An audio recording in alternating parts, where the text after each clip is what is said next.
Não existe dor maior do que a ingratidão de um filho. Ser ferida, humilhada e esquecida por quem você colocou no mundo, e tudo isso dentro da própria casa. Bom dia, meus queridos. Aqui é a dona Alzira, 81 anos nas costas, falando direto da minha cadeira de balanço em Garanhuns, Pernambuco. O ventilador tá girando devagarzinho nesse calor de rachar, mas graças a Deus agora tenho até ar-condicionado no quartinho. Nem acredito que posso dizer isso depois de tudo que passei. Hoje vou compartilhar com vocês uma história que guardei entalada na garganta por quase 2 anos. Uma história de dor, de traição, mas também de recomeço. Antes de começar essa jornada difícil, queria pedir um favorzinho do coração. Se inscreve aqui no canal da vovó, dá aquele joinha que não custa nada e deixa nos comentários de qual cantinho desse Brasil você está me assistindo. Também gostaria de saber quantos filhos vocês têm. Isso ajuda muito esta velha senhora a continuar contando suas histórias e quem sabe alertar outras pessoas que estão passando pelo mesmo que eu passei. A vida é dura, mas juntos ficamos mais fortes, não é mesmo? Eu nasci em 1942, numa casinha de taipa nos arredores de Garanhuns. Meu pai era trabalhador rural, homem simples, mas de bom coração.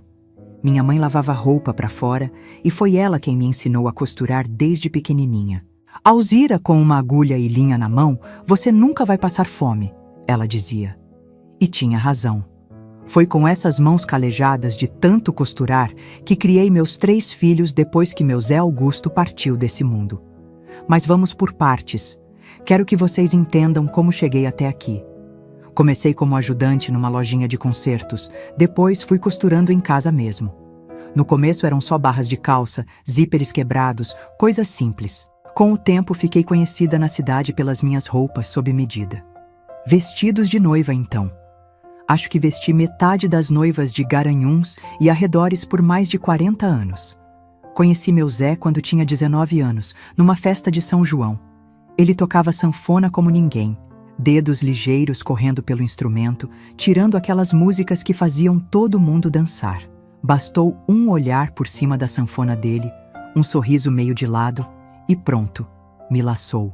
Casamos 6 meses depois. Uma cerimônia simples na igreja da matriz. O Zé trabalhava numa marcenaria, fazia móveis bonitos, tão caprichados quanto minhas costuras. Juntamos nossos talentos e, com muito suor, compramos nosso primeiro terreninho. Foi lá que construímos a casa onde passei a maior parte da minha vida. Uma casa simples, mas sólida como nosso amor. Tijolo por tijolo, com dinheiro contado, mas cada centavo economizado com gosto.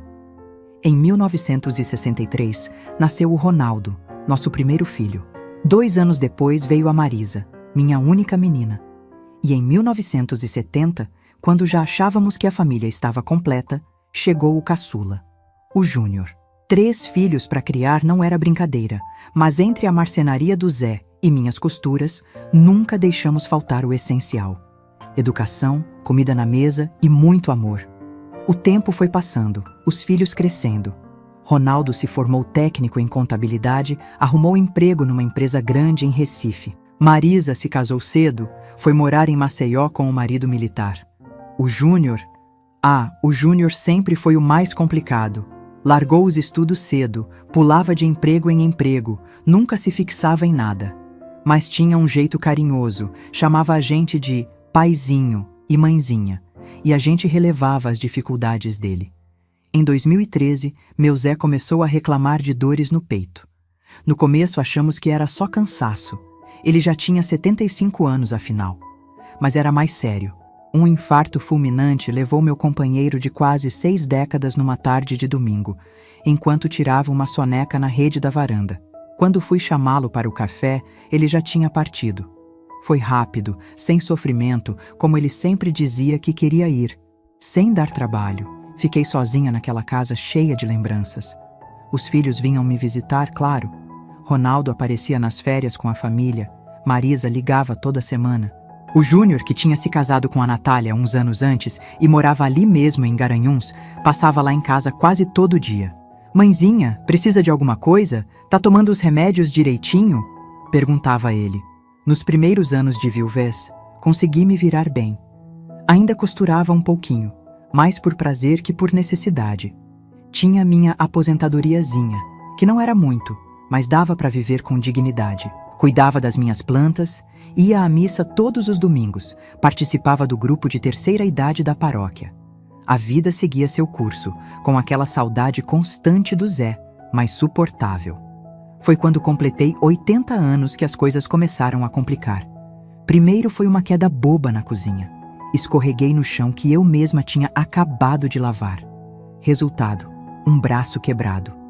Depois vieram as dores nas juntas que me impediam de costurar como antes. A vista também já não ajudava, mesmo com os óculos novos que o Ronaldo me deu de presente. Morar sozinha foi ficando cada vez mais difícil. Um dia, esqueci o gás ligado e quase provoquei um acidente. Noutra ocasião, caí no banheiro e fiquei quase 1 hora no chão até conseguir me levantar e pedir ajuda. Comecei a sentir medo da minha própria casa, das escadas, do box do banheiro, de tudo que antes era tão familiar e agora parecia cheio de armadilhas. Foi numa tarde de domingo, depois de mais uma queda, que o Júnior e a Natália apareceram com uma proposta que, naquele momento, pareceu a salvação. "Mãezinha", disse o Júnior enquanto Natália me ajudava com a compressa de gelo no joelho machucado, "a senhora não pode mais ficar sozinha aqui. Já pensou se cai de novo e não consegue pedir socorro?" "É verdade, dona Alzira", emendou Natália, com aquele sorriso que eu achava tão sincero. "A gente fica preocupado. O Júnior não dorme direito, sempre pensando se a senhora tá bem." Fiquei tocada com a preocupação deles. Era verdade que estava ficando cada vez mais difícil me virar sozinha. "E o que vocês sugerem, meu filho?" perguntei, já imaginando que teriam alguma ideia. O Júnior pegou minhas mãos enrugadas entre as dele, olhou nos meus olhos com aquela expressão que sempre usava quando criança e queria ganhar um doce antes do jantar. A gente estava pensando, eu e a Natália, e se a senhora viesse morar com a gente? Ou melhor, se a gente viesse morar aqui com a senhora? Esta casa é grande, tem espaço para todo mundo. A gente cuida da senhora e a senhora não precisa mais se preocupar com nada. A ideia pareceu perfeita. Minha casa era mesmo grande demais para uma senhora sozinha. Tinha 3 quartos, uma sala espaçosa, quintal com as minhas plantas. E o mais importante, ficaria perto do meu filho caçula, que sempre foi o mais apegado a mim. "Não sei, meu filho. Não quero dar trabalho. Vocês têm a vida de vocês, o Pedrinho já tá com 12 anos, adolescente precisa de espaço." "Que nada, vovó", exclamou Pedrinho, que até então estava distraído com o celular. "Vai ser legal ter a senhora aqui. A senhora pode me contar aquelas histórias de antigamente que eu gosto." Fiquei emocionada. Meu netinho querendo ouvir minhas histórias antigas, meu filho preocupado com meu bem-estar, minha nora se oferecendo para cuidar de mim. Parecia que Deus estava abrindo uma porta quando eu mais precisava. "Mas tem uma coisinha, mãezinha", continuou o Júnior, agora com um tom mais sério. "A gente tá com umas dificuldades financeiras. O aluguel da nossa casa tá pesado e se a gente vier pra cá, vamos ter que fazer umas reformas para adaptar tudo pra senhora. Rampa na entrada, barras de apoio no banheiro, essas coisas." Eu já imaginava que viria algum "mas". Conhecia meu filho, sabia que ele nunca foi muito de ajudar sem pedir nada em troca. Mesmo assim, o que veio a seguir me pegou de surpresa. O advogado disse que o melhor jeito seria a senhora passar a casa pro meu nome. Sabe como é? Para garantir que a senhora vai ser bem cuidada até... Bem, até quando Deus quiser levar a senhora. É só uma formalidade, na prática não muda nada. A casa continua sendo da senhora, só que no papel fica no meu nome. Confesso que senti um aperto no peito. Aquela casa era fruto de uma vida inteira de trabalho, minha e do Zé. Era a única coisa de valor que eu tinha para deixar para os 3 filhos quando partisse. Por outro lado, eu estava mesmo precisando de ajuda, e o Júnior parecia sincero em querer cuidar de mim. "E seus irmãos? O Ronaldo e a Marisa não vão concordar com isso", argumentei. "Já conversei com eles, mãezinha. Expliquei a situação, que a senhora precisa de cuidados, que a gente vai abrir mão de muita coisa para cuidar da senhora. Eles entenderam. Claro que vão ficar com uma parte dos móveis, algumas lembranças do pai, mas concordaram que a casa fique comigo, já que sou eu que vou cuidar da senhora." Aquilo não soava como o Ronaldo e a Marisa que eu conhecia, mas o Júnior era tão convincente. E eu estava tão cansada, tão assustada com a ideia de continuar sozinha naquela casa grande. Preciso pensar, meu filho. É uma decisão grande. Claro, mãezinha. Pense com carinho. Mas não demore muito, tá? Nosso aluguel vence mês que vem, e se formos fazer a mudança, tem que ser antes. Naquela noite não consegui dormir direito. Fiquei pensando na proposta do Júnior, pesando os prós e contras. Por um lado, teria companhia, ajuda nas tarefas diárias, alguém para me socorrer se caísse de novo. Por outro, entregar a casa parecia um passo muito grande, quase como abrir mão da minha independência. Na manhã seguinte, liguei para Ronaldo. Filho, o Júnior falou com você sobre a casa? Houve um silêncio do outro lado da linha. Depois, a voz cautelosa do meu filho mais velho. Falou sim, mãe. Disse que a senhora está precisando de ajuda e que ele se ofereceu para cuidar da senhora, desde que a casa fique para ele depois. E você concorda com isso? Outro silêncio. Mãe, eu moro longe, a Marisa também. O Júnior é quem está aí perto. Se a senhora acha que é o melhor, só que a senhora já sabe como o Júnior é, né? Nunca foi muito responsável. Mas ele disse que vocês concordaram. Não é bem assim, mãe. A gente não concordou, nem discordou. Ele que chegou dizendo que ia fazer isso, que era a única solução. Disse até que já tinha conversado com a senhora e que a senhora tinha aceitado. Aquilo me pegou de surpresa. O Júnior tinha distorcido a conversa, fazendo parecer que eu já tinha decidido, quando na verdade ainda estava pensando. Se a senhora quiser, eu posso ver se consigo uma transferência para mais perto, ou então a senhora poderia vir morar comigo em Recife. Não, filho, eu sei que sua vida é aí. Tem seu trabalho, sua família, e eu não quero sair de Garanhuns, de perto das minhas amigas, da minha igreja.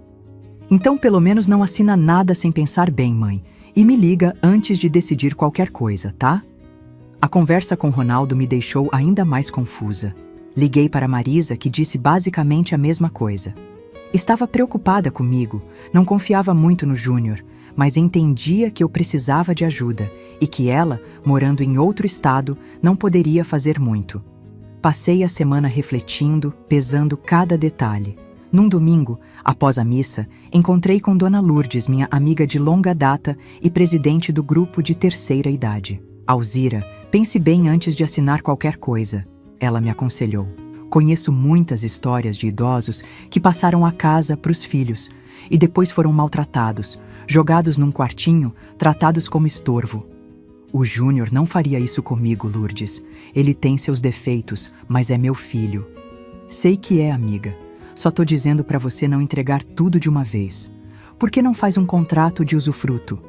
Assim a casa fica no nome dele, mas você mantém o direito de usar enquanto estiver viva. A sugestão de Dona Lourdes parecia sensata.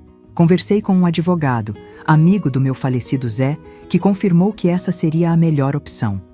O usufruto me daria segurança, e o Júnior ainda teria a garantia de que a casa seria dele no futuro. Quando apresentei a ideia ao Júnior, esperava que ele ficasse satisfeito com o meio-termo encontrado. Mas não foi bem assim. Mãezinha, isso complica tudo! O banco não vai aceitar a casa como garantia se tiver usufruto. E a gente precisa de um empréstimo para fazer as reformas, comprar os equipamentos para o seu conforto. Mas filho, o advogado disse... Advogado só quer complicar para cobrar mais, mãe. Olha, a senhora confia em mim ou não? Sou seu filho. Acha mesmo que eu ia fazer alguma maldade com a senhora? E assim ele foi. Dia após dia. Semana após semana. Insistindo, argumentando, às vezes implorando, outras vezes mostrando-se ofendido com minha desconfiança. A senhora prefere confiar num advogado que mal conhece do que no seu próprio filho? Ele perguntava, com aquela cara de cachorrinho abandonado. A pressão era constante. Júnior aparecia quase todo dia, sempre com algum presente. Um bolo da padaria que eu gostava, um chale novo, um remédio para as dores nas juntas. Natália também entrou no jogo, ligando para dizer como estavam ansiosos para cuidar de mim, como iam transformar a casa num verdadeiro spa para a melhor sogra do mundo. Meus outros filhos ligavam de vez em quando, reforçando que eu devia pensar bem, mas sem oferecer alternativas concretas.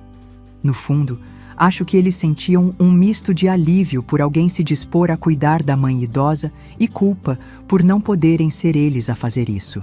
E foi assim, desgastada pela insistência diária, pela minha própria fragilidade e pelo medo de ficar sozinha, que acabei cedendo. Numa tarde de março de 2022, com as mãos trêmulas e o coração apertado, assinei os papéis que transferiam a propriedade da minha casa. A casa que construí com meu Zé, onde criei meus filhos, onde passei a maior parte da minha vida, para o nome do meu filho caçula, Júnior.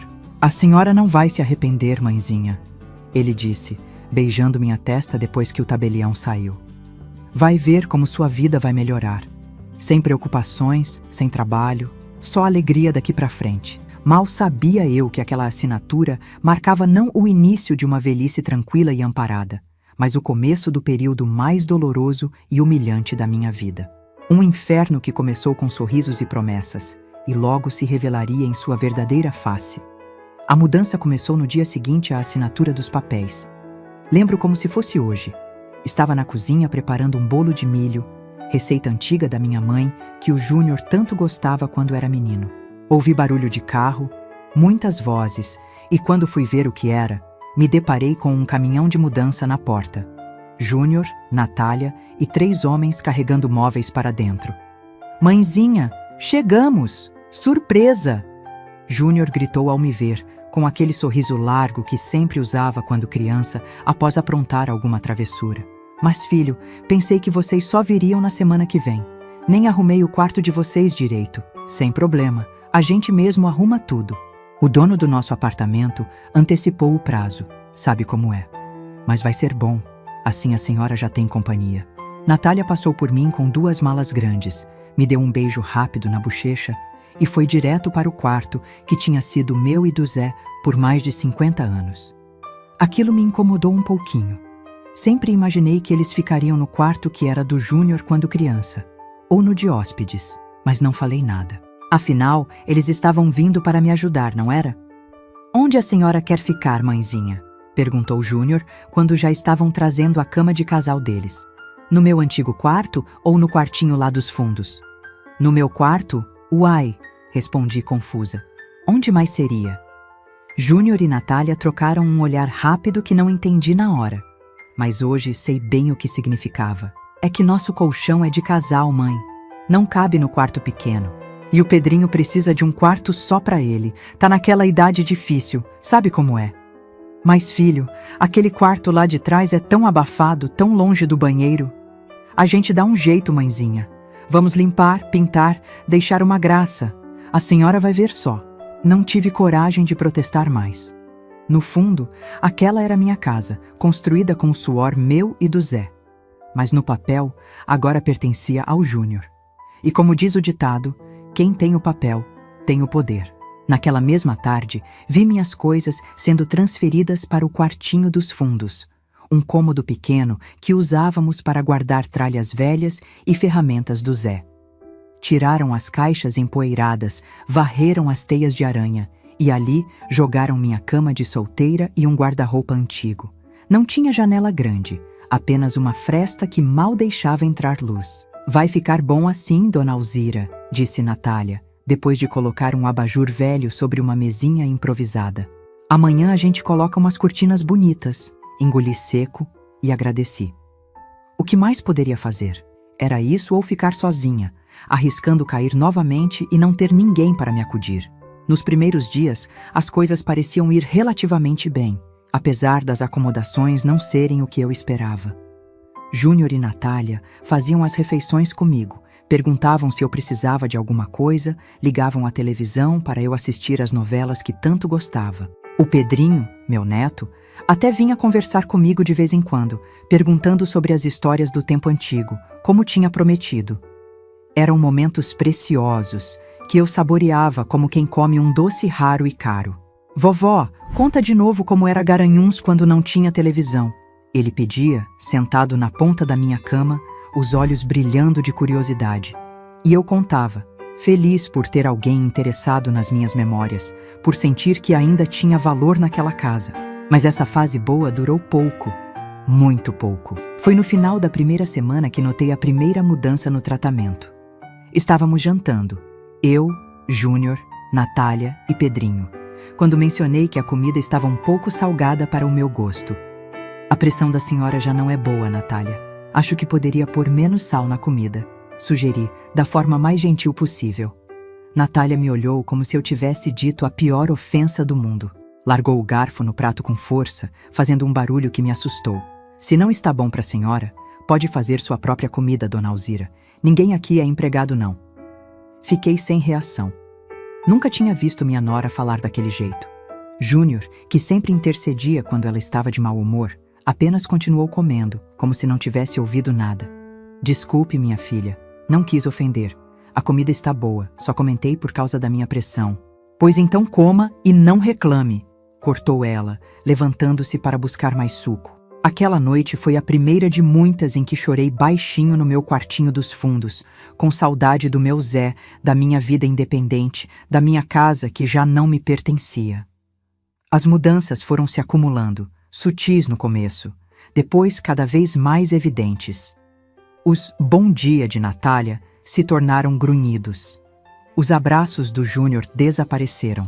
As refeições, que antes fazíamos juntos na mesa da cozinha, agora eram servidas a mim no quartinho. Quando eram servidas: "Mãe, a senhora vai comer no seu quarto hoje. Estamos com visita e não tem lugar na mesa para todo mundo", Júnior dizia, trazendo um prato com restos do almoço, já frio, às 3 da tarde, quando eu estava quase desmaiando de fome. As visitas de Pedrinho ao meu quarto também ficaram raras. Uma vez, escutei Natália dizendo a ele: "Não fica tanto tempo com a vovó não, filho. Velho é cheio de mania, vai acabar te enchendo a cabeça de besteira." O ventilador que me prometeram nunca chegou. No calor de Garanhuns, que pode ser impiedoso no verão, eu suava no quartinho sem janelas, rezando por uma brisa que nunca vinha. "Meu filho, será que podiam comprar um ventilador para o meu quarto? Esse calor está me matando." "Ventilador gasta muita energia, mãe. A conta de luz já está alta demais." E assim foram os primeiros 2 meses. Cada pequeno pedido meu era recebido com suspiros de impaciência, olhares de tédio ou simplesmente ignorado. Comecei a evitar pedir qualquer coisa para não incomodar, para não ser mais um fardo do que já parecia ser. O pior veio quando caí no banheiro. Era noite. Tinha me levantado para ir ao banheiro, que ficava longe do meu quarto, do outro lado da casa. No escuro, tropecei no tapete e caí, batendo o quadril com força no chão frio. Gritei de dor, esperando que alguém viesse me socorrer. Ninguém veio. Gritei de novo, mais alto, desesperada. Depois do que pareceu uma eternidade, ouvi passos pesados no corredor e a voz irritada do Júnior. "Que barulheira é essa, mãe? São 3 da manhã. Caí, meu filho. Não consigo levantar." Ele acendeu a luz, me viu estendida no chão do banheiro, de camisola, tremendo de dor e vergonha. "Só me dá trabalho", murmurou, pensando que eu não escutaria. Mas escutei. E cada palavra foi como uma facada no meu coração. Com gestos bruscos, ele me ajudou a levantar, mais me arrastando que apoiando. Não perguntou se eu estava machucada, se precisava de um médico. Nada. Apenas me levou de volta para o quarto e me deixou lá, fechando a porta com força ao sair. Chorei a noite toda, de dor física e de dor na alma. O que tinha acontecido com meu filho, aquele menininho que eu embalava quando tinha pesadelos, que eu defendia quando o pai estava bravo, que eu ensinei a andar, a falar, a ser gente. Na manhã seguinte, meu quadril estava roxo e dolorido. Mal conseguia andar. Quando Natália finalmente apareceu com um café preto e um pedaço de pão duro, o que agora constituía meu café da manhã, comentei sobre a queda. "Preciso ir ao médico, minha filha.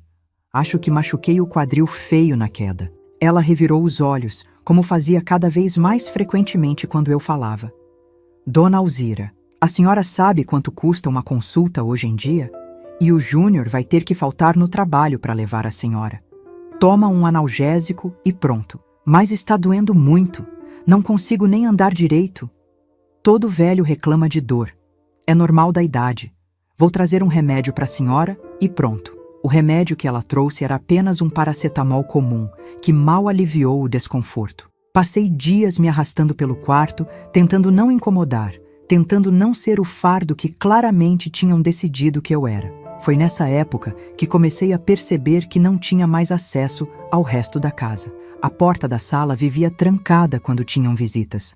A cozinha, antes meu reino onde preparava quitutes que todo mundo elogiava, agora era território proibido. A senhora pode derrubar as coisas, quebrar os pratos novos, justificava Natália quando me pegava tentando fazer um chá. Deixa que eu faço e levo para o seu quarto. O chá raramente chegava. Meu banheiro agora era o lavabo dos fundos, um cubículo sem chuveiro. Para tomar banho, tinha que esperar todos saírem ou estarem ocupados, e então me arrastar até o banheiro principal, sempre com medo de cair novamente e ser tratada como um estorvo. As roupas de cama, que antes trocava toda semana religiosamente, agora ficavam até 2 semanas sem serem lavadas. Meu quartinho começou a cheirar a mofo, a velho, a abandono. O dinheiro da minha aposentadoria, que antes era só meu para comprar meus remedinhos, presentear os netos, ajudar na igreja, agora ia direto para as mãos do Júnior. É para ajudar nas despesas da casa, mãe. A senhora come, usa luz, água, gás. Tem que contribuir. Nunca vi 1 centavo daquele dinheiro ser usado para melhorar minha situação. Pelo contrário, até os remédios para pressão e artrite, que antes comprava sem problemas, agora faltavam com frequência. Acabou o dinheiro, mãe. Mês que vem a gente compra.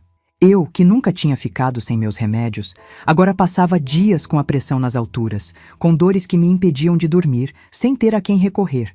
Uma tarde, estava sentada na beirada da cama, olhando uma foto antiga do Zé, quando ouvi vozes exaltadas na sala. Era domingo, dia em que Ronaldo costumava ligar para saber como eu estava. Aproximei-me silenciosamente da porta, que estava entreaberta, e escutei a conversa. Claro que a mãe está bem, Ronaldo. Para de paranoia. Só porque ela não atende o telefone não significa que tem algo errado, dizia Júnior, irritado. Então por que ela nunca está disponível quando ligo? Faz quase 1 mês que não consigo falar com ela, porque ela dorme muito. Você sabe como é velho. E quando não está dormindo, está no quintal, cuidando das plantas. Não posso ficar correndo atrás dela toda vez que o telefone toca. Mentira.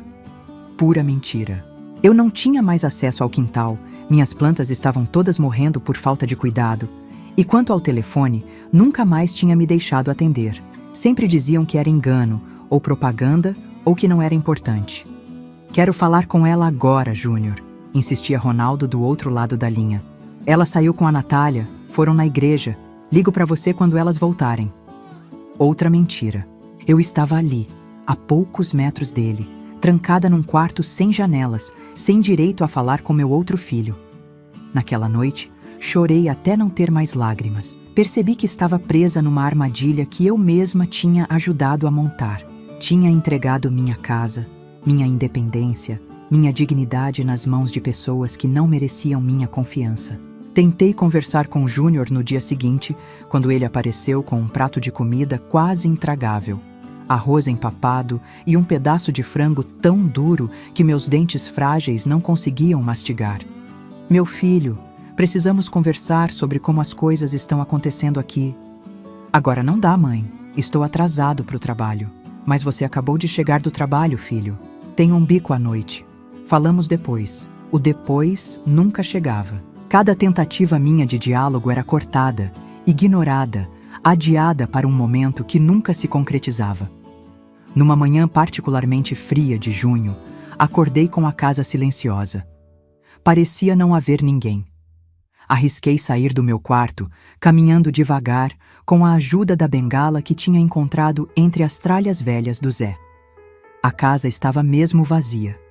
Na mesa da cozinha, vi restos de um café da manhã farto, pão fresco, bolo, frutas, coisas que não chegavam mais ao meu quarto. Ao lado do telefone, um bilhete escrito com a letra apressada de Natália. Dona Alzira, saímos para resolver umas coisas. Tem pão na geladeira se a senhora tiver fome. Não mexa no fogão. Voltamos à tarde. Ignorando a ordem, fiz um café fresquinho no fogão que tinha usado por décadas sem nunca causar um acidente. Sentei-me à mesa da cozinha, saboreando cada gole daquele café feito do jeito que gostava, sentindo por um breve momento que estava de volta à minha vida anterior. Foi quando vi as contas espalhadas na ponta da mesa. Contas pagas, com os canhotos ainda presos. Movida por uma curiosidade que não consegui conter, olhei os valores. O que vi me deixou gelada. As compras no supermercado, pagas com meu cartão de aposentada. Roupas caras para Natália, também no meu cartão. E o pior, um extrato bancário mostrando um empréstimo consignado no meu nome, de valor alto, do qual eu não tinha a menor ideia. Estavam roubando não apenas minha dignidade e meu espaço, mas também meu dinheiro. O pouco que tinha para viver meus últimos anos com algum conforto estava sendo sugado por aqueles que prometeram cuidar de mim. Naquele momento, sentada na cozinha da casa que não era mais minha, entendi completamente a armadilha em que tinha caído. Não era mais uma mãe, uma sogra, uma avó. Era apenas um meio para obter dinheiro, um estorvo necessário para justificar a posse da casa, da aposentadoria, do empréstimo. E o pior estava por vir. Muito pior. Porque quando descobriram que eu tinha mexido nas contas, que sabia o que estavam fazendo, o pouco de consideração que ainda restava se transformou em algo muito mais sombrio. Foi quando as agressões físicas começaram. Naquela mesma tarde, quando voltaram e encontraram as contas fora do lugar, a tempestade desabou sobre mim. Júnior entrou no meu quartinho como um furacão, o rosto vermelho de raiva, os olhos que um dia foram doces, agora transbordando de uma fúria que nunca tinha visto nele. A senhora andou mexendo nas minhas coisas? Tentei manter a calma, embora meu coração estivesse disparado. Não mexi em nada, filho, só tomei um café na cozinha. Mentira! Ele bateu com força na pequena mesinha ao lado da cama, derrubando o porta-retratos com a foto do meu Zé. O vidro se espatifou no chão. As contas estavam todas organizadas e agora estão fora de ordem. A senhora viu, não viu? Hesitei. Nunca fui boa em mentir, especialmente para meus filhos. Mesmo agora, com 81 anos, não conseguia olhar nos olhos de meu filho e dizer uma mentira descarada. Vi sim, Júnior, e vi também que vocês fizeram um empréstimo no meu nome, sem meu consentimento. Isso é crime, sabia? Foi como acender um pavio. Ele avançou para mim, agarrou meu braço com tanta força que na mesma hora senti que ficaria roxo. Puxou-me para cima, quase me levantando da cama. E a senhora vai fazer o quê? Chamar a polícia? Quem vai acreditar numa velha caduca que nem lembra o que comeu no café da manhã? Me solta, Júnior! Tá me machucando! Ele me largou com um empurrão que me fez cair de volta na cama. A dor no braço era intensa, mas a dor na alma era pior. Como aquele homem furioso podia ser o menininho que eu ninei tantas noites? Escuta bem, mãe. Ele apontou o dedo na minha cara, tão perto que senti seu hálito de cigarro. A casa é minha agora. O dinheiro da sua aposentadoria mal dá para cobrir o que a senhora come e os remédios caros. Esse empréstimo é para pagar as dívidas que a gente fez para poder cuidar da senhora. Então fique quietinha no seu canto e agradeça por ainda ter um teto sobre sua cabeça, porque tem muito asilo por aí que ia adorar pegar o resto da sua aposentadoria para te deixar largada numa cama até morrer. Saiu batendo a porta com tanta força que a parede tremeu. Fiquei ali, atordoada, o braço latejando onde seus dedos tinham apertado. Era a primeira vez que meu filho levantava a mão para mim. Infelizmente, não seria a última. Naquela noite, não recebi jantar. Na manhã seguinte, o café também não veio. Estava sendo punida como uma criança desobediente. Quando finalmente Natália apareceu, perto da hora do almoço, trazia apenas um copo d'água e um pão duro. Júnior disse que a senhora precisa de disciplina. Velhos são como crianças. Precisam aprender a não mexer onde não devem. Engoli aquele pão com dificuldade, as lágrimas escorrendo silenciosamente pelo meu rosto enrugado. Natália observou sem a menor empatia, como quem olha um inseto incômodo, mas não suficientemente ameaçador para ser esmagado de imediato. As semanas seguintes foram de deterioração constante. O braço machucado sarou, mas logo vieram outros machucados. Um empurrão quando eu atrapalhava a limpeza da casa. Um tapa na mão quando tentei pegar um biscoito na cozinha sem permissão. Um puxão de cabelo quando demorei demais no banheiro. Pequenas violências que foram se acumulando, se normalizando. Nunca grandes o suficiente para deixar marcas muito visíveis, mas constantes, diárias, implacáveis. Meu corpo de 81 anos, já frágil pelo tempo, agora colecionava hematomas como quem coleciona selos. Mas a violência física, por pior que fosse, era apenas parte do meu tormento diário. As palavras... as palavras podem ferir muito mais profundamente que tapas ou empurrões. Velha, inútil. Está viva para quê? Só para dar trabalho. Já devia ter morrido junto com o pai. Essas frases, repetidas diariamente, iam corroendo minha autoestima, minha vontade de viver, minha humanidade. O pior era quando diziam essas coisas na frente do Pedrinho, meu neto. No início, ele parecia chocado, desconfortável. Mas crianças são espelhos, refletem o que veem. Logo, ele também começou a me tratar com desdém. Vovó é um estorvo mesmo, né, pai? Ouvi ele dizer um dia, repetindo as palavras que tantas vezes tinha escutado dos pais. Aquilo partiu meu coração em 1000 pedaços. Meu próprio neto, que eu tanto amava, que eu tinha embalado quando bebê, para quem tinha feito tantos doces e contado tantas histórias, agora me via como um peso, um problema, um estorvo. A gota d'água veio numa sexta-feira de agosto. Acordei com febre alta, a garganta fechada, o corpo todo dolorido. Gripe, pensei, ou algo pior. Na minha idade, qualquer infecção pode ser perigosa. Natália, chamei, com a voz rouca e fraca. Natália, não estou me sentindo bem. Ela apareceu na porta, irritada como sempre. O que foi agora, dona Alzira? Acho que estou com febre alta. Preciso de um remédio, talvez ir ao médico. Ela encostou a mão na minha testa com impaciência, sem o menor cuidado. Tá quente mesmo. Vou ver se tem algum remédio para febre. Voltou meia hora depois com um comprimido e um copo d'água. Só tem isso. O Júnior vai ver se consegue mais remédio amanhã. Mas a farmácia é aqui perto, minha filha. E se for algo mais sério? Na minha idade, na sua idade, tudo é mais sério, não é? Sempre dramatizando. Toma esse remédio e descansa. Se melhorar, melhorou. Se não... Ela deixou a frase no ar, com um dar de ombros que dizia mais que 1000 palavras. Tomei o remédio, rezando para que fizesse efeito. Mas a febre continuou subindo. À noite, estava delirando, chamando por meu Zé, por minha mãe já falecida há décadas. Suava frio, tremia, tossia tanto que meu peito doía. Em algum momento da madrugada, ouvi a porta do quarto se abrir. Era Júnior, de pijama, o rosto amassado de sono e irritação. Que barulho é esse, mãe?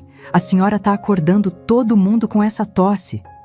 Estou muito mal, filho, consegui dizer entre acessos de tosse. Acho que preciso ir para o hospital. Ele acendeu a luz, me olhou de cima a baixo com desprezo. É só uma gripe, mãe. Todo mundo pega gripe. Mas a febre não baixa. Estou com dificuldade para respirar. A senhora sempre tem dificuldade para respirar quando quer atenção. Amanhã, se continuar mal, a gente vê o que faz. Agora deixa a gente dormir, pelo amor de Deus. Apagou a luz e saiu, deixando-me sozinha com minha febre, minha tosse, meu medo crescente de que aquela noite pudesse ser minha última. Não por causa da doença em si, mas pelo completo abandono. Sobrevivi àquela noite, mais por teimosia que por cuidados recebidos. A febre cedeu um pouco na manhã seguinte, mas a tosse persistiu por semanas, sem que me levassem ao médico, sem que recebesse qualquer tratamento além de chás ocasionais que Natália preparava mais por cansaço de me ouvir tossir do que por genuína preocupação. Foi depois desse episódio que comecei a perceber que a situação tinha ultrapassado todos os limites do aceitável. Não era mais apenas desprezo ou negligência. Era uma tentativa deliberada de me fazer sofrer, talvez até de acelerar minha partida deste mundo. A comida, quando vinha, era sempre fria, muitas vezes estragada.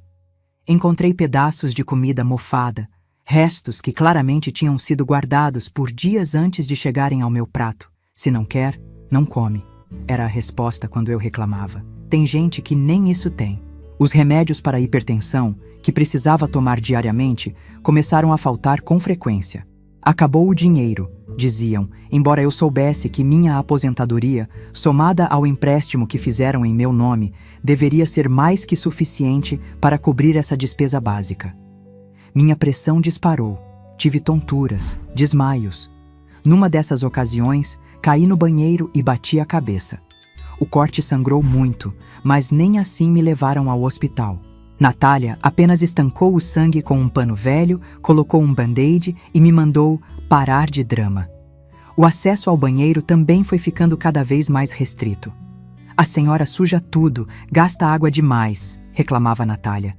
Passei a tomar banho apenas uma vez por semana, sempre sob supervisão impaciente dela, que cronometrava cada segundo, reclamando do desperdício. Minha roupa de cama, que já era trocada raramente, agora ficava semanas sem ser lavada. O colchão começou a cheirar mal, a ganhar manchas. Eu, que sempre fui tão asseada, tão cuidadosa com limpeza, agora vivia num ambiente que mais parecia um chiqueiro que um quarto humano. Numa tarde de setembro, cerca de 6 meses após ter entregado a casa para Júnior, ouvi barulho de festa vindo da sala. Risos, música alta, cheiro de churrasco. Arrastei-me até a porta do meu quarto, que estava fechada por fora, como se tornou habitual. "Tem alguém aí? Posso sair um pouco?" chamei, batendo na madeira. Demorou, mas finalmente ouvi passos se aproximando. Era Natália, com o rosto corado pelo calor do churrasco e provavelmente algumas cervejas. "O que a senhora quer agora? Que festa é essa? Posso sair um pouco, ver as pessoas?" Ela riu, um riso cruel que nunca vou esquecer. "É aniversário do Pedrinho. Só família e amigos próximos." "Mas eu sou família!" protestei, a voz embargada pela mágoa. "Sou a avó dele! Olha, dona Alzira, a senhora não está apresentável para uma festa. Está mal vestida, mal cheirosa e ia só constranger o menino na frente dos amiguinhos. Fica aí quietinha que depois eu trago um pedaço de bolo se sobrar." Fechou a porta na minha cara, girando a chave na fechadura para garantir que eu não sairia. Voltei para minha cama em prantos, ouvindo a música, as risadas, o barulho de talheres, os parabéns sendo cantados. Tudo acontecendo a poucos metros de mim, numa casa que um dia foi minha, numa festa para meu próprio neto, da qual fui excluída como se fosse uma criminosa perigosa. O bolo nunca veio. As festas se tornaram frequentes. Aniversários, churrascos de domingo, reuniões de amigos. Em todas elas, eu era trancada no quarto, isolada, esquecida. Às vezes ficava horas sem água, sem poder ir ao banheiro, porque ninguém se lembrava de me atender quando eu batia na porta e chamava. Houve uma noite em que, desesperada para usar o banheiro após horas trancada, fiz minhas necessidades num canto do quarto, numa sacola plástica que tinha guardado. A humilhação daquele momento é indescritível. Quando Natália finalmente abriu a porta e viu o que eu tinha feito, seu nojo e repulsa só aumentaram minha vergonha. "Tá vendo? Igualzinho um bicho. Nem para se controlar a velha consegue." No dia seguinte, como castigo, fiquei sem comida. "Bicho sujo não merece comida de gente", disse Júnior quando implorei por algo para comer. Foi nessa época que comecei a pensar seriamente em morrer. Não de forma ativa, planejando um suicídio. Nunca teria coragem para isso, minha fé não permitiria. Mas passei a rezar todas as noites para que Deus me levasse durante o sono, para que acabasse com meu sofrimento, para que me reunisse ao meu Zé no céu, longe daquele inferno terreno que minha vida tinha se tornado. Meu Deus! Orava em silêncio, as mãos trêmulas, juntas em súplica. "Se for da sua vontade, me leve desta vida. Não aguento mais, Senhor. Não aguento mais." Mas Deus, em sua infinita sabedoria, tinha outros planos para mim. Planos que eu ainda não conseguia enxergar naqueles dias escuros, mas que em breve se revelariam. As agressões físicas também pioraram. O que antes eram empurrões e tapas ocasionais se transformaram em puxões de cabelo frequentes, beliscões dolorosos, até mesmo socos quando Júnior estava particularmente irritado ou bêbado. "Velha teimosa!" gritava ele, enquanto me arrastava pelo braço até o banheiro, depois de eu ter implorado por horas para poder ir. "Só me dá trabalho. Já devia ter morrido faz tempo." Meu corpo, já fragilizado pela idade e pela má alimentação, ficou coberto de marcas. hematomas roxos, verdes, amarelos em diferentes estágios de cura. Marcas de dedos nos braços, de unhas nas costas, de puxões no couro cabeludo que chegaram a arrancar tufos do meu cabelo grisalho. Tá viva pra quê? Só pra gastar remédio, ouvi a Natália dizer para Júnior, sem nem se importar que eu pudesse escutar. Minha mãe morreu com 70 anos, rapidinho, sem dar trabalho pra ninguém. A sua parece que vai durar pra sempre, só pra nos atormentar.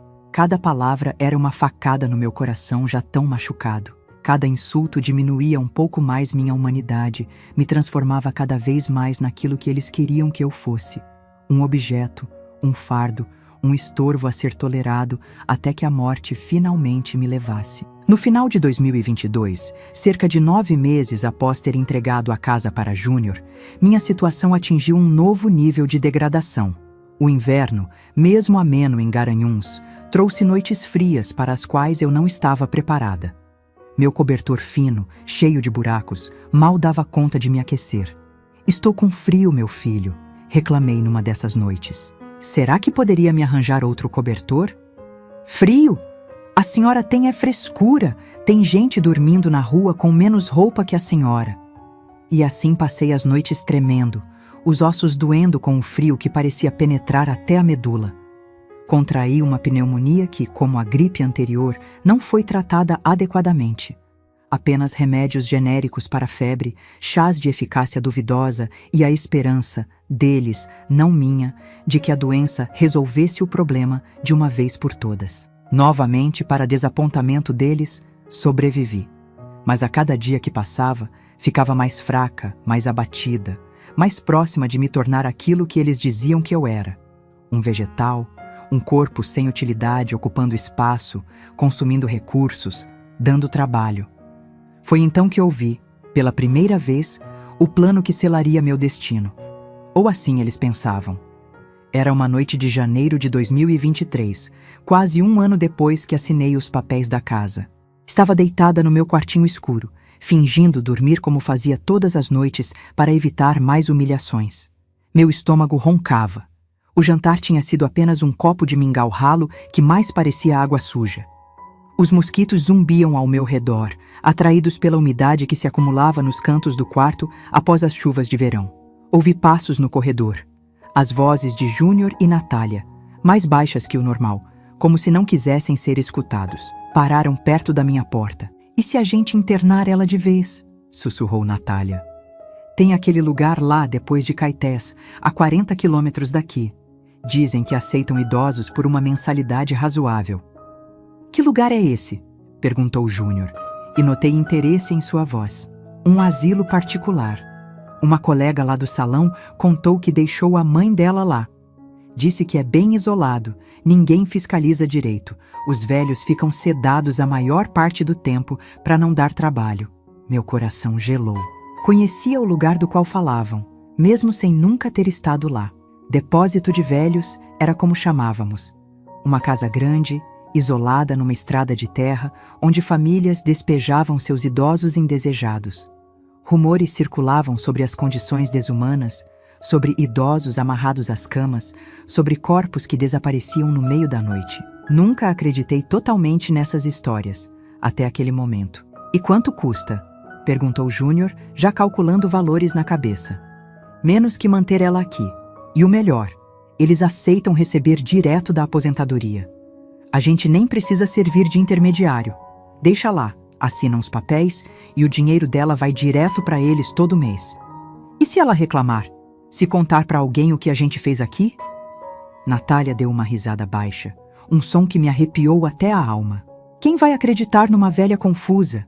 É só a gente dizer que ela está inventando coisas, que a idade afetou a cabeça. Além disso, dizem que lá eles deixam os velhos bem dopados. Nem vai saber direito onde tá." Júnior ficou em silêncio por alguns instantes. Eu mal respirava, com medo de que percebessem que estava acordada, escutando tudo. "Vamos pensar nisso", ele disse finalmente. "A situação não pode continuar assim mesmo. Ela dá muito trabalho, não tem melhorado nada e a gente nem pode aproveitar a casa direito com ela ocupando espaço. Sem falar nas despesas", acrescentou Natália. "O dinheiro da aposentadoria dela mal cobre os gastos. E aquele empréstimo que fizemos no nome dela já tá acabando também. Pois é, precisamos resolver isso logo. Ouvi os passos se afastando pelo corredor, a porta da sala se fechando. Fiquei paralisada na cama, lágrimas silenciosas escorrendo pelo rosto enrugado. Então era isso. O próximo passo no plano deles. Não bastava terem me roubado a casa, a dignidade, a saúde. Agora queriam me jogar num lugar onde eu seria esquecida até morrer, onde ninguém saberia meu nome, onde ninguém se importaria se eu sofresse ou não. Naquela noite, não dormi um minuto sequer. A mente girava, tentando encontrar uma saída, uma solução, qualquer coisa que me salvasse daquele destino terrível. Pensei em fugir, mas para onde? Não tinha dinheiro, mal conseguia andar, e nas condições em que estava, provavelmente não duraria uma semana nas ruas. Pensei em ligar para Ronaldo ou Marisa, mas o telefone era vigiado de perto, e há meses não me deixavam falar com meus outros filhos. Nos dias que se seguiram, percebi uma mudança sutil no comportamento de Júnior e Natália. Estavam mais silenciosos, trocando olhares significativos quando achavam que eu não estava vendo. Algumas vezes, os peguei medindo minhas roupas com os olhos, como se calculando o que eu poderia levar, o que seria deixado para trás. Uma tarde, escutei Júnior ao telefone falando baixo. Sim, é minha mãe, 81 anos. Não consegue se locomover sozinha. Problemas de memória, às vezes fica confusa. Cada mentira me cortava como uma faca. Eu podia ter dificuldades para andar, mas minha mente estava perfeitamente lúcida. Lúcida o bastante para entender o perigo que corria. Outra vez, vi Natália vasculhando minha certidão de nascimento, meus documentos de identidade, tudo o que seria necessário para me internar naquele lugar terrível. Guardou tudo numa pasta amarela que escondia no alto do armário da cozinha, fora do meu alcance, mesmo se eu conseguisse sair do quarto. A tensão foi crescendo com o passar dos dias. Comecei a notar outros sinais preocupantes. Júnior fazendo ligações suspeitas, Natália comprando sacolas grandes, como se preparando para arrumar minhas coisas. Uma vez, ouvi claramente quando combinavam uma data. Sexta-feira é melhor, dizia Natália. Assim a gente deixa ela lá e ainda aproveita o fim de semana sem preocupação. E se ela der trabalho? Se gritar, fizer escândalo? A gente dá um calmante no café dela antes de sair. Ela vai estar tão grogue que nem vai perceber para onde está indo. Aquelas palavras me encheram de um terror gelado. Estavam planejando não apenas me abandonar num lugar horrível, mas me dopar para isso, tirando até mesmo minha capacidade de protestar. Era cruel demais, desumano demais. Foi quando as coisas atingiram outro patamar, ainda mais assustador. Uma noite, acordei sobressaltada com um pesadelo. Estava com sede, a garganta seca como lixa. A garrafa de água ao lado da cama estava vazia. Natália frequentemente esquecia de enchê-la antes de me trancar para a noite. Bati na porta, chamando baixinho, esperando que alguém me ouvisse. Depois de alguns minutos, a porta se abriu. Era Júnior, olhos vermelhos, bafo de cachaça. Claramente tinha bebido muito. Que foi agora, velha? Rosnou, cambaleando um pouco. Só queria um pouco d'água, meu filho. Pedi, tentando soar o mais humilde possível. Ele me encarou por um longo momento, os olhos turvos pela bebida, a expressão cada vez mais raivosa. Água, água, sempre pedindo algo. Nunca tá satisfeita. Desculpe, filho, se estiver muito difícil, deixa pra lá. Difícil? Difícil? Sua voz subiu de repente, me assustando. A senhora não sabe o que é difícil. Difícil é ter que cuidar de uma velha inútil que só dá trabalho. Difícil é gastar o que não tenho com remédios e comida para quem já devia ter morrido faz tempo. Recuei na cama, assustada com a explosão. Nunca tinha visto Júnior tão descontrolado, tão cheio de ódio. Se não tivesse pena de cadeia, ele continuou, aproximando-se perigosamente, o dedo apontado para meu rosto, já tinha resolvido isso de outro jeito. Um travesseiro no rosto enquanto dorme e pronto, problema resolvido. Fiquei paralisada de horror. Meu próprio filho, sangue do meu sangue, falando em me matar como quem fala em matar uma barata. Como chegamos a esse ponto? O que aconteceu com aquele menininho que eu ninava nos braços, que eu protegia das broncas do pai, que eu ensinei a andar, a falar, a ser gente. Não olha para mim com essa cara de assustada, ele rosnou. A senhora acha que a gente não percebe? Que tá só fingindo que não entende as coisas? Que é mais esperta do que aparenta? Pois saiba que isso vai acabar logo. Sexta-feira a senhora vai para um lugar onde vai ser tratada exatamente como merece. Saiu batendo a porta, me deixando na escuridão, tremendo não apenas de sede, mas de puro terror. Aquilo não era mais apenas negligência ou maus tratos. Era uma ameaça clara à minha vida. No dia seguinte, quando Natália veio trazer o café da manhã, um pão duro e um copo de café frio, notei algo diferente em seu comportamento. Estava quase alegre. Cantarolava baixinho enquanto arrumava mecanicamente o quarto, abrindo as cortinas para deixar entrar um pouco da luz do sol, coisa que raramente fazia. "A senhora dormiu bem?" perguntou, com uma falsa solicitude que me assustou mais que sua usual hostilidade. "Sim", respondi cautelosamente, desconfiada dessa súbita mudança. "Que bom, precisa estar descansada. Temos uma surpresa para sexta-feira." Meu sangue gelou. A tal surpresa só podia ser o asilo clandestino. Estavam realmente indo em frente com o plano. "Que surpresa?" perguntei, tentando soar casual, como se não soubesse de nada. "Ah, não posso contar, mas a senhora vai gostar. É um lugar novo, diferente, com pessoas que vão cuidar muito bem da senhora." Cada palavra era dita com um sorriso tão falso, tão forçado, que parecia uma máscara grotesca sobre seu rosto. Os olhos, porém, continuavam frios, calculistas. "Natália", arrisquei, a voz tremendo um pouco. "Eu não quero ir para nenhum asilo. Quero ficar aqui, na minha casa." O sorriso dela desapareceu instantaneamente, substituído por uma expressão de irritação e surpresa. "Quem falou em asilo? A senhora anda ouvindo conversas atrás da porta?" "Não, eu só..." Ela agarrou meu braço com força, as unhas compridas afundando na minha pele fina como papel. "Escuta aqui, velha. Não complica as coisas. Já está tudo acertado. Sexta-feira a senhora vai para onde deveria ter ido há muito tempo. Um lugar onde não vai incomodar mais ninguém." Largou meu braço com um empurrão que quase me fez cair da cama e saiu do quarto batendo a porta. Ouvi a chave girando na fechadura. Estava novamente presa. Os próximos dias foram um pesadelo de ansiedade e medo. Cada ruído, cada conversa abafada do outro lado da porta me fazia pular. Tentei comer o mínimo possível do que me traziam, com medo de que já estivessem me drogando para facilitar o transporte. Dormi em pequenos cochilos, sempre alerta, sempre esperando o pior. A quinta-feira chegou, véspera do dia fatídico. Naquela noite, ouvi movimentação incomum pela casa. Malas sendo arrastadas, vozes agitadas. Estariam arrumando minhas coisas para me levar embora?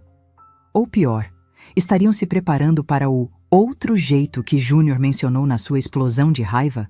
Foi quando ouvi algo que me deu um fio de esperança. Uma voz diferente, feminina, não era de Natália. Não conseguia distinguir as palavras, mas havia um tom de preocupação, de questionamento. Depois, a voz de Júnior, defensiva, nervosa. "Está tudo bem, só não aparece na rua porque prefere ficar no quarto. Parece estranho. Faz tempo que não vejo ela nem na janela. Problema seu? Cuide da sua vida." A porta da frente bateu com força. Silêncio. Depois, os passos pesados de Júnior pelo corredor, chegando até minha porta. Abriu-a com violência. "A senhora andou fazendo sinal para a vizinha? Pedindo ajuda pela janela?" "Não, filho", respondi, genuinamente confusa. "A janela mal abre e eu nem consigo chegar até ela sem ajuda." Ele me olhou com desconfiança, os olhos apertados, procurando sinais de mentira no meu rosto. "Dona Josefa veio aqui, toda preocupada, dizendo que não me vê há semanas, que acha estranho eu não cuidar mais das minhas plantas." "Como ela saberia disso se a senhora não tivesse falado alguma coisa?" "Não falei nada, Júnior. Juro por Deus. Não tenho contato com ninguém há meses." Ele continuou me encarando, a mandíbula tensa, os punhos fechados. Por um momento terrível, achei que fosse me bater ali mesmo. Mas então algo pareceu mudar em sua expressão. Um cálculo, uma decisão. "Tanto faz. Amanhã isso não vai mais ser problema. Amanhã a senhora vai para um lugar onde nenhuma vizinha intrometida vai fazer perguntas. Saiu, trancando a porta novamente. Fiquei sozinha na escuridão, o coração batendo acelerado. Então era isso. Amanhã seria o dia. Tentei rezar, mas as palavras não vinham. Como pedir a Deus que me salvasse quando meu próprio filho planejava meu fim? Em algum momento da madrugada, exausta pelo medo e ansiedade, acabei dormindo. Sonhei com o meu Zé, jovem como quando nos conhecemos, me estendendo a mão, me chamando para dançar. Seria um sinal de que meu fim estava próximo, que logo nos reuniríamos no além. Acordei sobressaltada com o som de vozes alteradas. Muitas vozes. Não apenas Júnior e Natália, mas outras, desconhecidas. Havia um tom de autoridade em algumas delas que me fez prender a respiração. Ordem judicial, denúncia de maus-tratos, precisamos ver a idosa imediatamente. Não podia acreditar no que estava ouvindo. Seria possível? Alguém tinha vindo me resgatar? A chave girou na fechadura. A porta se abriu. Mas não era Júnior nem Natália. Era uma mulher de meia idade, cabelos presos num coque severo, olhos gentis mas determinados. Atrás dela, um homem uniformizado, policial. Percebi pelo distintivo. Dona Alzira? A mulher chamou, aproximando-se cautelosamente da cama. Meu nome é Doutora Carmen, do CREAS. Viemos ver como a senhora está. As lágrimas vieram instantaneamente, incontroláveis. Não conseguia falar, apenas chorar. Anos de dor e humilhação finalmente encontrando uma saída. A mulher se aproximou mais, sentou na beirada da cama. Quando viu os hematomas nos meus braços, as condições do quarto, meu estado geral de desnutrição e abandono, sua expressão mudou para algo entre horror e fúria controlada. Vamos tirar a senhora daqui imediatamente, disse, segurando minha mão com gentileza. Ninguém mais vai machucar a senhora. Nunca mais. E assim, num momento que parecia tirado de um sonho bom depois de um longo pesadelo, vi meu algoz sendo algemado na sala. Júnior, meu filho, o menino que um dia embalei nos braços, agora era levado pela polícia, gritando que era tudo mentira, que eu era senil, que estava confusa. Natália chorava, implorando, dizendo que sempre me trataram bem, que não sabiam de nada, que as marcas eram de quedas, que eu inventava histórias. Mas as provas estavam ali, visíveis no meu corpo abatido, no quarto imundo, nos remédios controlados que encontraram na cozinha, os tais calmantes que planejavam me dar antes de me levar para o asilo clandestino. Enquanto uma equipe médica me examinava, ouvi a história completa. Dona Josefa, minha vizinha de décadas, tinha notado minha ausência prolongada. Primeiro acreditou na história de que eu preferia ficar no quarto, que estava ficando senil. Mas sua desconfiança cresceu quando percebeu que minhas plantas, que eu cuidava com tanto carinho, estavam todas mortas por falta de água. Alzira pode estar velha, pode estar doente, mas jamais deixaria suas plantas morrerem assim, ela disse para a filha. Na tarde anterior, tinha vindo com a desculpa de pedir açúcar emprestado, esperando me ver. Quando Júnior a mandou embora de forma grosseira, sua desconfiança aumentou. Caminhando ao redor da casa, tentando espiar pelas janelas, ouviu um gemido fraco vindo do quartinho dos fundos. Me ajuda! Uma voz que ela reconheceu como minha, embora muito mais fraca e cansada do que se lembrava. Foi o bastante. Chamou a filha, que trabalhava na prefeitura. A filha acionou o CREAS, Centro de Referência Especializado de Assistência Social, que fez uma visita surpresa com apoio policial na manhã seguinte. Chegaram bem a tempo. Na sala, encontraram a tal pasta amarela com meus documentos, um mapa com a localização do tal asilo e até mesmo uma nota fiscal de calmantes comprados na farmácia. Tudo pronto para a viagem que aconteceria naquele mesmo dia. Enquanto me preparavam para me levar ao hospital, olhei uma última vez para aquela que tinha sido minha casa, construída com tanto amor ao lado do meu Zé. As paredes que testemunharam tantos momentos felizes agora guardavam apenas lembranças de dor e traição. Mas mesmo assim, senti uma pontada de tristeza por deixá-la. Não pela casa em si, mas pelo que ela representou um dia. Um lar, uma família, amor. No hospital, os médicos ficaram horrorizados com meu estado. Desnutrição severa, desidratação, múltiplos hematomas em diferentes estágios de cicatrização, escaras nas costas por ficar tanto tempo deitada no mesmo colchão imundo, unha encravada infeccionada que nunca foi tratada, dentes em péssimo estado por falta de higiene. Como alguém pode fazer isso com a própria mãe? Ouvi um jovem médico murmurar para a enfermeira, achando que eu não escutaria. Como, de fato? Era a pergunta que me atormentava dia e noite. Como meu filho, sangue do meu sangue, tinha se transformado naquele monstro capaz de tanta crueldade? Onde foi que eu errei na criação? O que poderia ter feito diferente? Talvez nunca encontre resposta para essas perguntas. Talvez algumas almas já nasçam com essa semente de maldade que germina lentamente ao longo dos anos, não importa quanto amor recebam. O que sei é que naquele dia de janeiro de 2023, quando achei que estava prestes a ser descartada como lixo velho, a vida me deu uma segunda chance. Uma chance que muitos idosos em situação semelhante nunca recebem.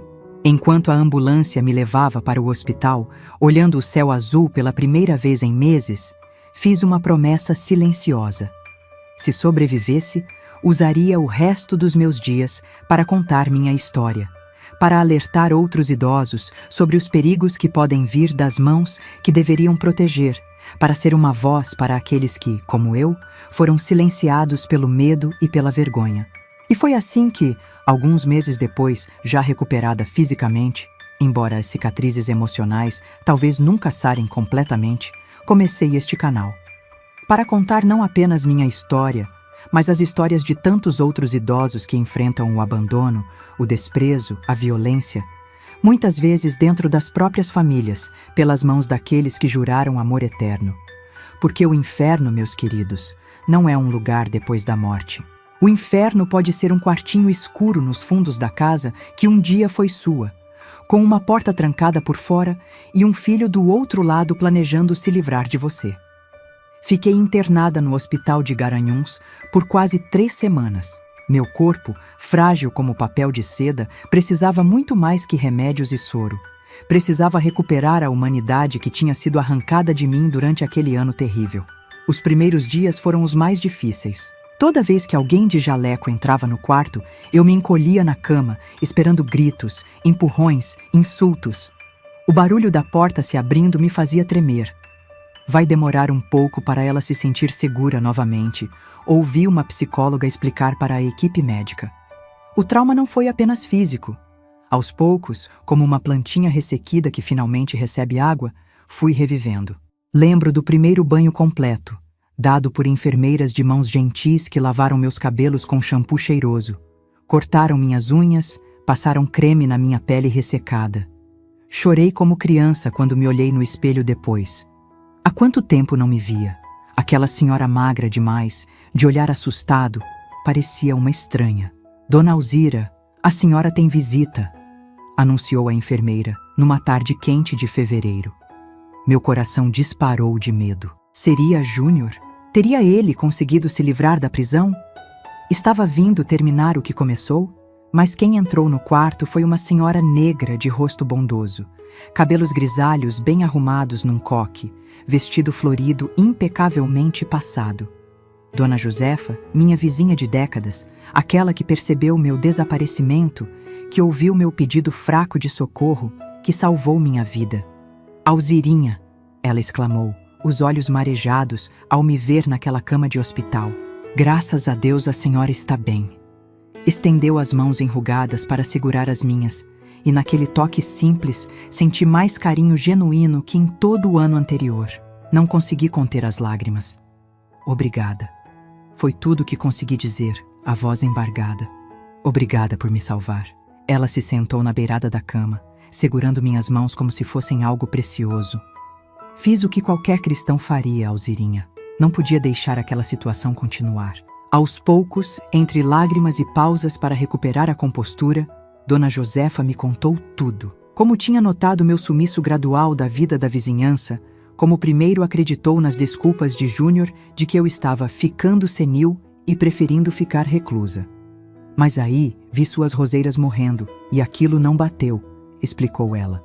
A senhora sempre cuidou daquelas plantas como se fossem filhos.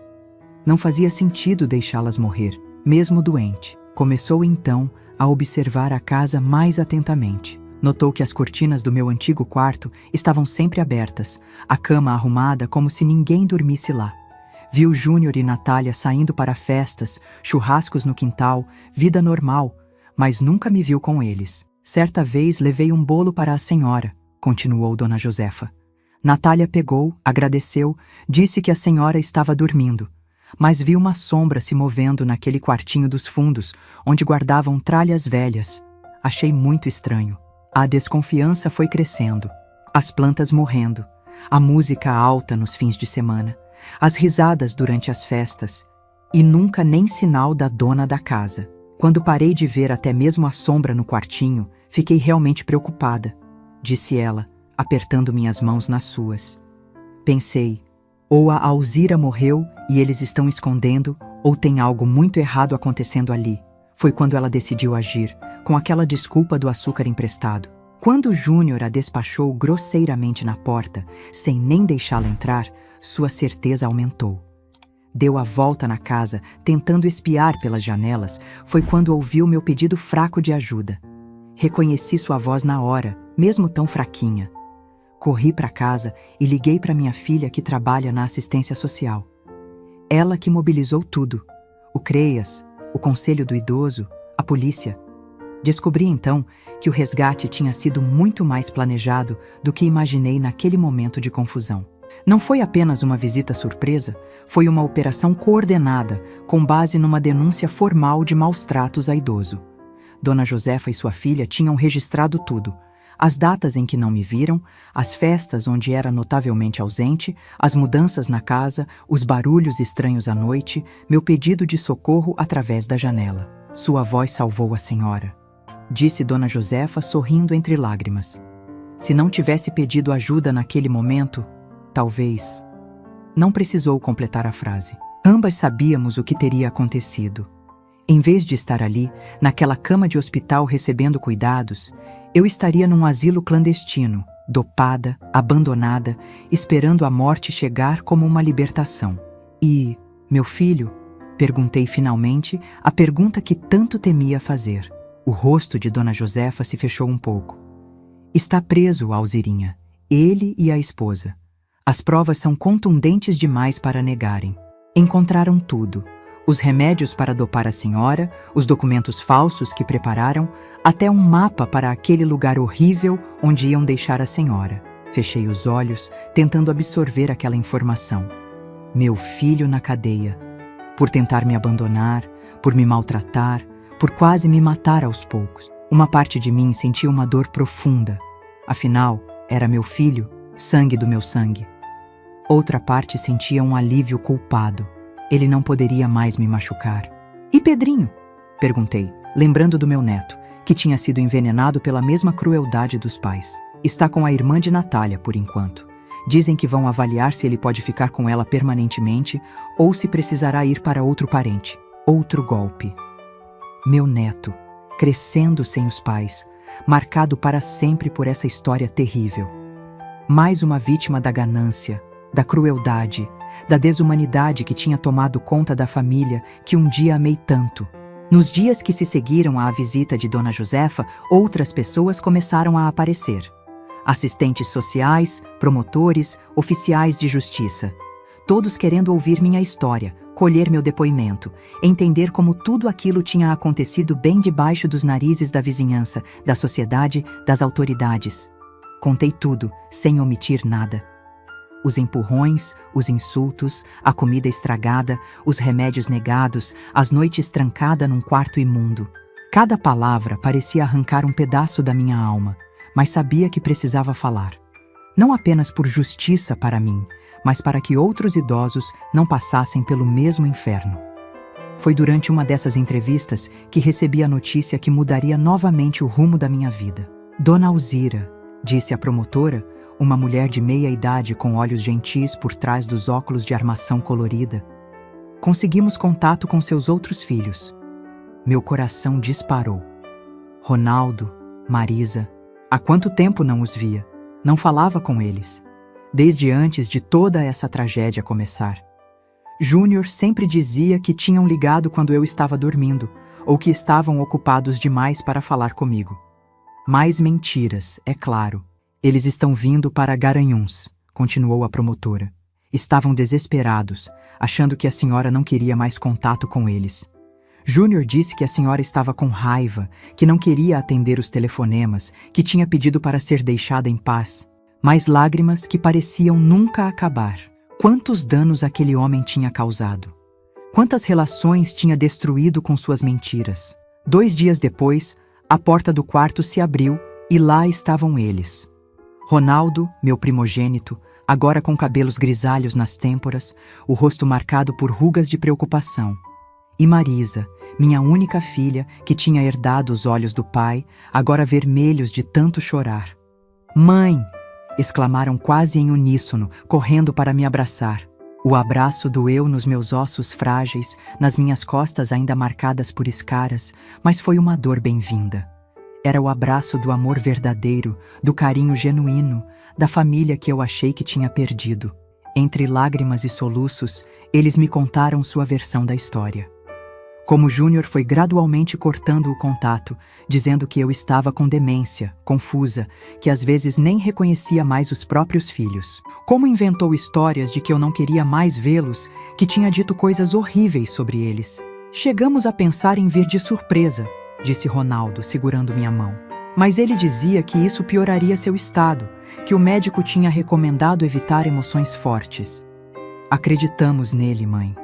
Que Deus nos perdoe, mas acreditamos. Só soubemos a verdade quando a polícia entrou em contato, completou Marisa, enxugando as lágrimas. Foi como um pesadelo. Não conseguíamos acreditar no que ouvíamos. Como Júnior pôde fazer isso? Como não percebemos o que estava acontecendo? Não havia respostas fáceis. Como explicar a transformação de um filho amado em um monstro cruel? Como entender a capacidade humana para tal maldade? Especialmente contra aqueles que deveriam ser mais protegidos? Com a presença reconfortante dos meus outros filhos, minha recuperação acelerou. A vontade de viver, que tinha quase desaparecido durante aquele ano de tortura, voltou com força. Tinha tanto ainda para fazer, para dizer, para experimentar. 1 semana depois, recebi alta do hospital. A grande questão era: para onde ir? A casa onde vivi por décadas, construída com tanto amor ao lado do Zé, agora estava interditada pela justiça. Era parte das provas do crime, além de estar legalmente no nome de Júnior, devido aos documentos que assinei sob pressão. "Venha para Recife comigo, mãe", ofereceu Ronaldo. "Tenho espaço de sobra, e minha esposa vai adorar ter a senhora por perto." "Ou para Maceió", sugeriu Marisa. "O apartamento é pequeno, mas arrumamos um cantinho confortável para a senhora." Eram ofertas generosas, vindas do coração. Mas a ideia de deixar Garanhuns, minha cidade de toda a vida, me assustava quase tanto quanto o que tinha passado. Aos 81 anos, com a saúde frágil e o espírito ainda mais fragilizado, não me sentia capaz de recomeçar em um lugar totalmente novo. Foi quando Dona Josefa, que tinha se tornado uma presença constante durante minha internação, fez uma proposta inesperada. "Alzirinha, por que não vem morar comigo por um tempo? Tenho um quarto sobrando desde que meu Toninho partiu. É simples, mas limpo e confortável. Fica pertinho da igreja, da praça, de tudo que a senhora conhece." Olhei para aquela mulher, que tinha sido minha vizinha por décadas, mas nunca exatamente uma amiga próxima. Tínhamos sido cordiais uma com a outra, trocado receitas ocasionalmente, conversado sobre o tempo e as crianças. Nada que indicasse tal nível de generosidade. "Não quero dar trabalho, Josefa", respondi, genuinamente tocada pela oferta. "Já fez tanto por mim." "Trabalho nenhum. Seria uma companhia boa para esta velha sozinha." Ela respondeu com aquele sorriso largo que iluminava seu rosto. "Além disso, é só até a situação da sua casa se resolver. Os advogados estão trabalhando para anular aquela transferência fraudulenta, não é?" Era verdade. A promotoria estava empenhada em provar que a transferência da casa para o nome de Júnior tinha sido feita sob coação, com documentos parcialmente forjados. Havia uma boa chance de que eu recuperasse minha propriedade eventualmente, mas o processo legal seria longo. Depois de conversar com Ronaldo e Marisa, que prometeram contribuir financeiramente para que eu não fosse um peso para Dona Josefa, aceitei a oferta. No dia seguinte à minha alta, fui levada não para a casa que conhecia, mas para a casa vizinha, onde tantas vezes tinha tomado café na varanda, trocado mudas de plantas, conversado sobre a novela das 8. O quarto que Dona Josefa preparou para mim era pequeno, mas ensolarado.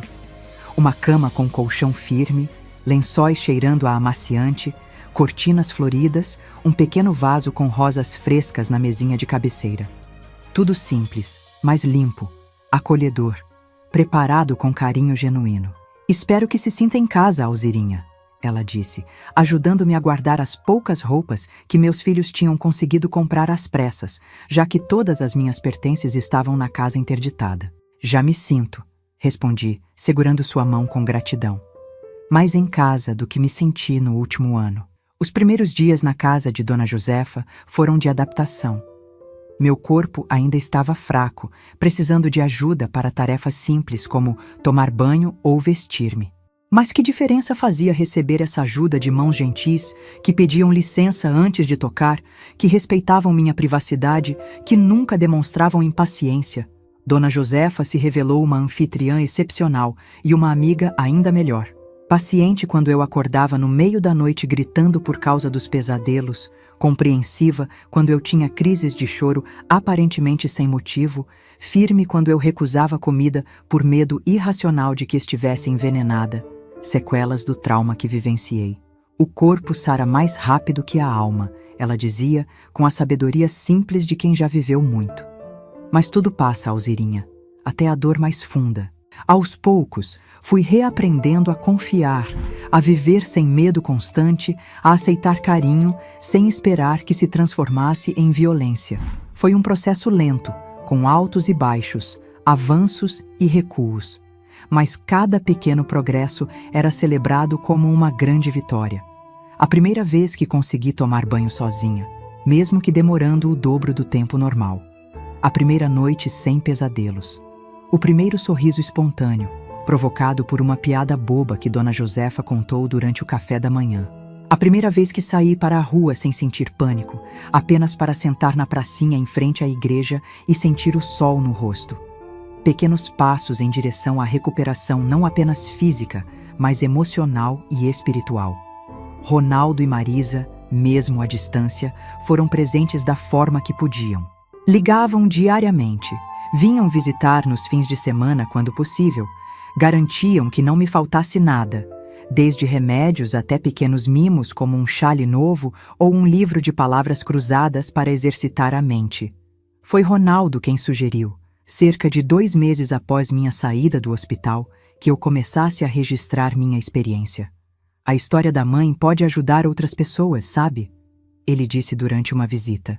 Tem tanta gente passando por situações parecidas e achando que está sozinha. Aquela ideia ficou martelando na minha cabeça. Eu, que mal tinha concluído o ensino fundamental, que sempre fui apenas uma costureira simples, poderia realmente ajudar alguém compartilhando minha história? Foi Marisa quem trouxe a solução, na forma de um presente inesperado no meu aniversário de 82 anos, celebrado com um bolo simples, mas delicioso na casa de Dona Josefa. É um celular, mãe, ela explicou, mostrando um aparelho reluzente com tela grande. Mas não é só para ligar. Tem um aplicativo aqui que a senhora pode usar para gravar vídeos. Daí é só apertar este botão e pronto, vai para o YouTube. Olhei para aquele objeto estranho com desconfiança. YouTube? O que é isso, minha filha? Ela riu, aquela risada cristalina que herdou do pai. É um lugar na internet onde as pessoas compartilham vídeos. A senhora pode contar sua história, falar sobre o que viveu, dar conselhos para outros idosos. Tem muita gente da sua idade fazendo sucesso por lá. A ideia parecia absurda. Eu, uma senhora de 82 anos, fazendo sucesso na internet? Quem iria querer ouvir o que eu tinha para dizer?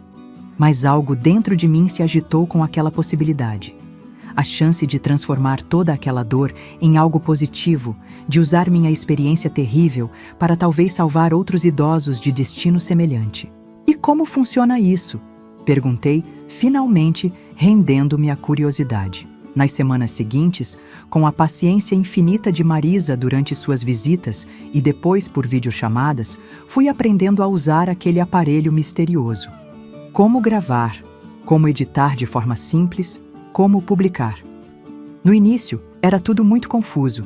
Minhas mãos trêmulas mal conseguiam segurar o telefone direito, quanto mais apertar os botões certos. Mas persisti. Com uma determinação que nem eu sabia que ainda tinha, fui aprendendo, errando, tentando novamente, até conseguir gravar meu primeiro vídeo completo. Era simples.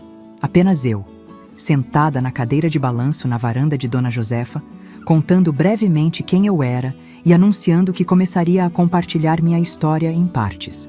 Não usei maquiagem, não arrumei o cabelo de forma especial, não tentei parecer mais jovem ou mais bonita do que era. Apenas eu, Alzira, 82 anos, uma sobrevivente pronta para contar sua história.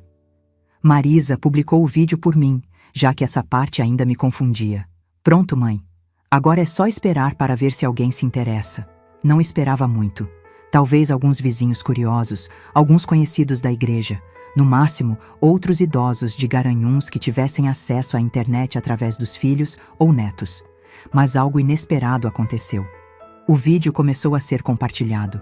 Primeiro localmente, depois regionalmente, e logo estava circulando em grupos de WhatsApp por todo o Brasil. A história da idosa, que quase foi descartada pelo próprio filho, tocou um nervo exposto na sociedade brasileira. O abandono e os maus tratos aos idosos, essa epidemia silenciosa que afeta tantos lares. Em uma semana, o vídeo tinha milhares de visualizações. Em 2, dezenas de milhares. Os comentários começaram a chegar. Histórias semelhantes, palavras de apoio, perguntas sobre como identificar sinais de abuso, pedidos de ajuda. A senhora virou uma influenciadora, mãe. Riu Marisa ao telefone, explicando-me o que aqueles números todos significavam. As pessoas querem ouvir o que a senhora tem a dizer. E assim, quase sem querer, encontrei uma nova missão na vida. Usando aquele celular que antes me parecia tão estranho, comecei a gravar mais vídeos, contando em detalhes minha história, dividida em partes para não ficar cansativo para quem assistia. Falei sobre o início, a proposta aparentemente generosa de Júnior, a hesitação, a decisão fatídica de assinar os papéis. Contei sobre a deterioração gradual do tratamento, os primeiros sinais de abuso que ignorei ou justifiquei. Descrevi, com lágrimas nos olhos, mas determinação na voz, os meses de humilhação, fome, dor, desespero. E, finalmente, compartilhei o resgate, o momento em que Dona Josefa ouviu meu pedido fraco de socorro, a intervenção das autoridades, a prisão dos meus algozes, o reencontro com meus outros filhos, o lento processo de recuperação física e emocional. Cada vídeo gerava centenas de comentários, mensagens, compartilhamentos. Outros idosos em situação similar encontraram coragem para denunciar. Familiares começaram a prestar mais atenção aos sinais de abuso. Vizinhos tornaram-se mais vigilantes, mais dispostos a interferir quando algo parecia errado. Dona Josefa, que aparecia ocasionalmente nos vídeos como o anjo que salvou minha vida, também se tornou uma pequena celebridade local. Pessoas a paravam na rua para agradecer, para apertar sua mão, para dizer que ela tinha inspirado uma rede de vigilância comunitária em suas próprias vizinhanças. Viu só? Ela dizia, sorrindo para mim enquanto tomávamos nosso café da tarde na varanda. Deus transforma até o pior sofrimento em bênção quando a gente permite. E era verdade. Da experiência mais terrível da minha vida, tinha nascido algo inesperadamente belo. Uma plataforma para falar em nome daqueles que, como eu, tinham sido silenciados, esquecidos, maltratados. Uma oportunidade de transformar minha dor em propósito, meu sofrimento em alerta, minha sobrevivência em inspiração. O processo judicial contra Júnior e Natália seguiu seu curso. Foram condenados por crimes de maus tratos a idoso, apropriação indébita, cárcere privado, tentativa de abandono, entre outros. As penas somadas resultaram em anos de prisão, embora eu soubesse que, com os recursos e a morosidade da justiça brasileira, talvez cumprissem apenas uma fração disso. Quanto à casa, o juiz anulou a transferência, considerando-a produto de coação e má-fé. Depois de quase um ano de batalha judicial, recebi a notícia de que poderia voltar para lá se quisesse. Mas quando finalmente pude entrar novamente naquela casa, acompanhada de Ronaldo, Marisa e Dona Josefa, percebi que não queria mais morar ali. Cada canto, cada parede, cada móvel trazia memórias dolorosas demais. O quartinho dos fundos onde fui mantida prisioneira me dava arrepios só de olhar para a porta. A cozinha onde fui humilhada tantas vezes, a sala onde fui excluída das festas, o banheiro onde caí e fui abandonada no chão. Não conseguiria viver ali novamente. Vou vender, decidi naquele mesmo dia. E com o dinheiro, compro uma casinha menor, mais adequada para uma velha como eu. Encontrei um lugar perfeito a poucas quadras da casa de Dona Josefa. Uma casinha térrea, sem escadas, com quintal pequeno mas ensolarado para minhas plantas, uma varanda aconchegante para as tardes de café e crochê. Era bem mais modesta que minha antiga casa, mas isso não importava. O importante era que não carregava memórias dolorosas, que era um lugar onde poderia recomeçar, onde poderia ser apenas Dona Alzira, a costureira aposentada, a avó youtuber, a sobrevivente que tinha uma história para contar. A mudança aconteceu em abril de 2024, quase 2 anos após o início do meu calvário. Aos 83 anos, estava começando uma nova vida. Minhas plantas voltaram a florescer no novo quintal. Minha máquina de costura, recuperada da casa antiga, voltou a funcionar, não para trabalho, mas para pequenos projetos que mantinham minhas mãos ocupadas e minha mente alerta. E meu canal no YouTube continuou crescendo, alcançando cada vez mais pessoas, não apenas com minha história pessoal, mas com reflexões sobre envelhecimento, dignidade, direitos dos idosos, sinais de abuso a serem observados, recursos disponíveis para quem precisa de ajuda. Hoje, sentada nesta cadeira de balanço na minha varanda nova, olhando para as roseiras que voltaram a florescer sob meus cuidados, sinto uma paz que achei que nunca mais experimentaria. A dor não desapareceu completamente. Duvido que algum dia desapareça. Os pesadelos ainda vêm ocasionalmente. Os sobressaltos quando ouço uma porta batendo com força, o medo instintivo quando alguém levanta a voz perto de mim, a hesitação antes de aceitar comida de alguém que não conheço bem. Essas pequenas cicatrizes provavelmente me acompanharão pelo resto dos meus dias, mas aprendi que sobreviver não é apenas continuar respirando, é reconstruir, ressignificar, transformar a dor em propósito. É usar a própria experiência para iluminar o caminho de outros que ainda estão perdidos na escuridão. Se você está me assistindo agora, talvez esteja passando por algo parecido. Talvez seja um idoso que sente que virou um fardo para a família. Talvez seja um familiar preocupado com sinais de abuso que percebeu na casa de um vizinho idoso. Talvez seja apenas alguém que se importa e quer saber como ajudar. Quero que saiba que não está sozinho. Que existe ajuda disponível, que nunca, jamais, é tarde demais para recomeçar, para buscar dignidade, para exigir respeito. Se gostou deste vídeo, por favor, deixe seu joinha e se inscreva no canal da vovó. Compartilhe com quem possa se beneficiar dessa história.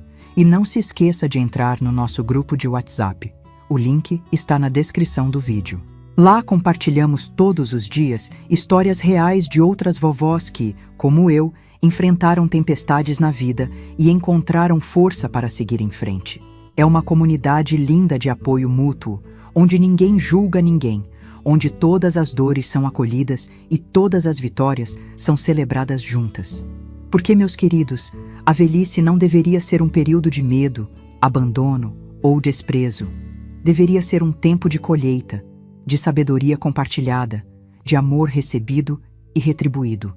E juntos, unidos nessa causa, podemos fazer a diferença na vida de tantos idosos que neste exato momento estão sofrendo em silêncio, sem saber que existe uma saída, uma esperança, uma chance de recomeço. Um abraço apertado desta vovó de 83 anos que aprendeu, da maneira mais difícil, que a vida pode nos derrubar muitas vezes, mas enquanto respiramos, sempre existe a possibilidade de nos levantarmos e seguirmos em frente. Até o próximo vídeo, se Deus quiser.